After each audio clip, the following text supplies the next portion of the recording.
Dans les précédents épisodes du ciel vu de la Terre, j'ai déjà eu l'occasion de parler de galaxies, de planètes, de nébuleuses et même de comètes. Malheureusement, une catégorie d'objets a jusqu'ici été exclue de ce format, les amas d'étoiles. Pourtant, ces objets, qui sont légion dans notre galaxie, sont tout aussi intéressants que leurs cousins.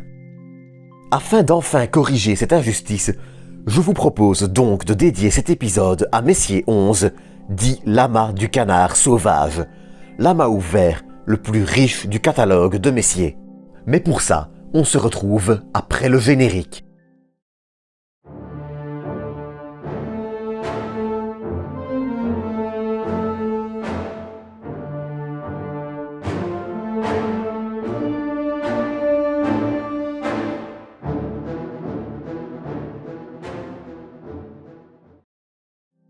Avant de parler plus en détail de l'amas du canard sauvage et de son observation, par exemple, j'aimerais juste revenir sur une phrase utilisée en introduction, lorsque je disais que Messier 11 est ce qu'on appelle un amas ouvert. Généralement, un amas d'étoiles désignera un groupe d'étoiles formé à partir de mêmes matériaux et liés gravitationnellement. Il en existe deux grandes familles, les amas ouverts et les amas globulaires. Les amas globulaires sont, et contrairement à leurs cousins ouverts, âgés et stables. Âgés souvent de plusieurs milliards d'années, les amas globulaires sont déjà formés depuis longtemps, et les étoiles qui les composent sont peu susceptibles d'en être éjectées. Le meilleur exemple d'amas globulaire est 47 du Toucan. Cet amas géant, visible dans l'hémisphère sud, contient près d'1 million d'étoiles. De plus, il est distant de 13 000 années-lumière, large d'environ 60 et âgé de 15 milliards d'années. Maintenant que vous voyez ce qu'est un amas globulaire, il est temps d'attaquer le deuxième type d'amas, les amas ouverts. Généralement, un amas ouvert sera constitué d'étoiles assez jeunes et qui vont lentement, mais sûrement, s'éloigner de leur lieu de naissance. Pour ça, l'amas des Pléiades est le parfait exemple. Facilement observable dans le ciel d'hiver, il baigne encore dans le gaz qui a donné naissance aux étoiles qui le composent. Voici, par exemple, un petit nuage baignant dans la lumière d'une étoile proche, photographié par Hubble. Âgé de 75 à 150 millions d'années en fonction des estimations, l'amas va progressivement voir ses étoiles s'éloigner les unes des autres et progressivement disparaître d'ici 250 millions d'années. Les étoiles se seront en effet trop éloignées les unes des autres pour que l'amas des Pléiades soit encore qualifiable d'amas. Mais l'épisode n'est pas dédié à l'amas des Pléiades et j'en reparlerai sûrement bientôt. Les amas ouverts auront également, généralement, un nombre d'étoiles moins important que les amas globulaires, de quelques centaines à quelques milliers d'étoiles seulement. C'est également dans cette catégorie que se trouve Messier 11.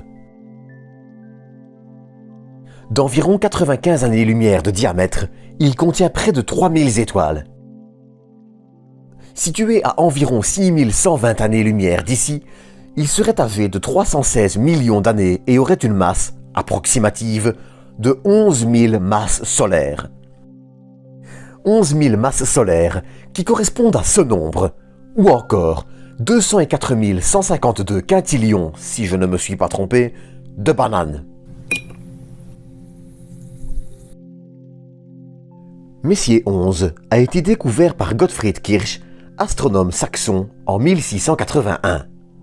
En revanche, pour que ces étoiles soient observées, il faudra attendre 1733 et l'observation de William Derham, homme d'église et philosophe naturaliste. C'est d'ailleurs lui qui effectuera la première mesure de la vitesse du son. Pour en revenir à Messier 11, et s'il aura fallu près d'un demi-siècle pour en discerner les étoiles, c'est tout simplement car les instruments n'étaient pas assez performants pour cette tâche lors de sa découverte. Si vous désirez observer l'amas du canard sauvage, pensez à vous munir d'une paire de jumelles ou d'un petit télescope.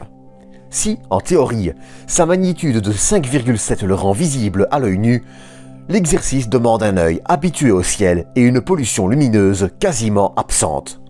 Enfin, sachez que la période pendant laquelle vous pouvez l'observer va de mai à novembre, même si la période idéale pour l'observer se situe plus vers fin ou début septembre, quand la constellation est au zénith vers 22 heures. Si vous désirez l'observer, il vous suffit de repérer la constellation de l'écu de Sobieski, qui se situe juste en face de l'Aigle. Il vous suffira ensuite de repérer Beta Scuti, qui se trouve au sommet de la constellation. Pour rester dans le simple, descendez ensuite jusqu'à trouver un petit regroupement de 4 étoiles. Celles-ci étant toutes proches de la magnitude limite que notre œil peut voir, il est normal de ne pas les voir facilement, surtout avec un éclairage public ou toute pollution lumineuse. Une fois ces 4 étoiles trouvées, il ne vous reste plus qu'à vous décaler légèrement vers votre gauche, où vous verrez alors, en fonction de votre instrument, une tache floue ou un regroupement très dense d'étoiles. L'amas du canard sauvage doit son nom à ses étoiles les plus brillantes, qui semblent ressembler au triangle formé par un vol de canard. Sans être l'amas le plus spectaculaire vu de la Terre, Messier 11 reste l'un des nombreux objets agréables du ciel d'été. Loin d'égaler la brillance des Pléiades qui sont largement visibles à l'œil nu, et comme tous les amas globulaires ou même ouverts, Messier 11 a son petit charme personnel, pouvant être une chouette distraction nocturne. De plus, étant donné qu'il est assez facile à trouver dans l'écu de Sobieski, il s'avère être une cible parfaite pour tout amateur d'astronomie, débutant ou non. Enfin, avant de terminer, j'aimerais revenir sur cette photo. Je remercie en effet Christophe de la chaîne Astro pour me l'avoir prêté pour cet épisode. Comme d'habitude, n'hésitez pas à vous abonner à sa chaîne qui vaut le détour pour tous ceux qui s'intéressent à l'astronomie pratique.